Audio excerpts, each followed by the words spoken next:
صاحب آپ ذرا حفاظتی اقدامات کے حوالے سے کچھ کہنا چاہیں گے؟ دیکھیں، حفاظتی اقدامات پر تو ڈاکٹر صاحبان جو ہیں جو ہمارے ساتھ ابھی پینل میں موجود تھے انہوں نے بہت ڈیٹیلز باتیں کی. میں حفاظتی اقدامات پہ تو کیا بات کروں گا.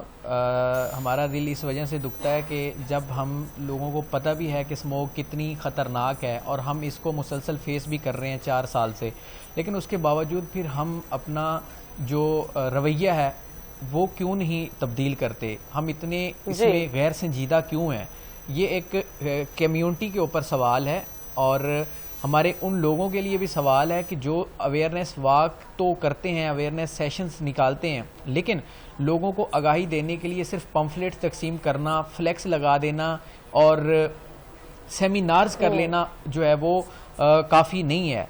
دیکھیں، اس کے لیے پراپرلی طور پر ایک کمپین چلانی پڑے گی اور اس کمپین کو صرف فرضی کمپین کا نام نہیں دینا پڑے گا.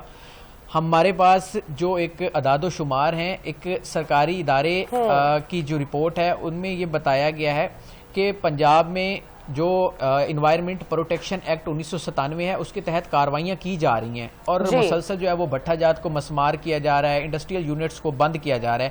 لیکن سوال یہ ہے کہ انوائرمنٹ پروٹیکشن ایکٹ 1997 جو ہے اگر اس پر عمل درآمد ہو رہا ہے تو پھر وہ بھٹا جات اور وہ انڈسٹریل یونٹس جو مسلسل آلودگی کا سبب بن رہے ہیں ان کو آج تک بند کیوں نہیں کیا جا سکا. ہمارے پاس دیکھیں انوائرمنٹ پروٹیکشن اتھارٹی ہے، ہمارے پاس اسسٹنٹ کمشنرز کی فوج ہے، ہمارے پاس پولیس ہے، ہمارے پاس اب پیرا فورس بھی آ چکی ہے. جو پیرا فورس ہے اس سے اب سموگ جو اقدامات ہیں، سموگ آپریشن، اس کا بھی کام لیا جا رہا ہے. لیکن اتنے سارے محکمے، اتنی ساری سرکاری مشینری ہونے کے باوجود اقدامات کہاں پہ ہیں؟